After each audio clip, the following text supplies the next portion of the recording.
Hello, welcome to my prescription for student safety video. It's been a few years since I was at uni, and I can't really remember what I learnt back then, but I do remember I had a great time, and I'm sure you will too. Now, research from National Grid has shown that when students first go to uni, the two things that concern them most are how big's the bed and where's the nearest pub. And don't get me wrong, these are absolutely vital considerations. But there's several things I want to talk to you about, several deadly serious things, especially if you're going to live in rented student accommodation. First of all, make sure your landlord has given you one of these, a gas safety certificate. This is an annual requirement by law, and it proves that your gas appliances have been inspected by a qualified gas safe registered engineer and that they are in fact safe.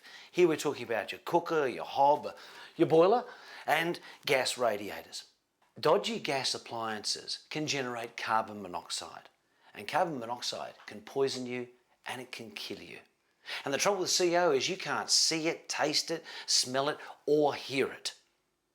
Now, what should you look for?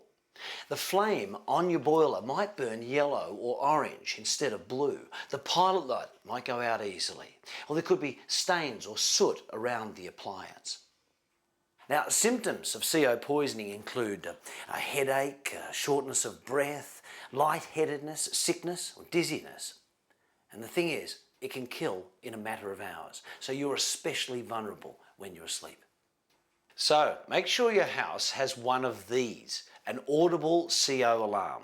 If there's CO in your house, it'll go off like this. And speaking of alarms, make sure your house has one of these too, a fire alarm. Now, this is a legal requirement, so make sure your landlord puts one in. And obviously, make sure both of your alarms have fresh working batteries. Now, gas. If you think you can smell it, there are things you should do and shouldn't do. Don't smoke and light matches. Don't turn electrical switches on and off. Make sure all your doors and windows are open.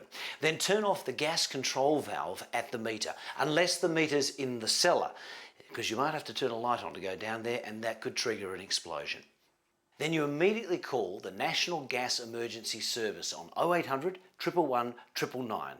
They operate 365 days of the year, 24 hours a day. Now, you need to ensure that your electrical appliances are safe in your house as well, and see if they have a sticker on them that shows they've been inspected and they are safe.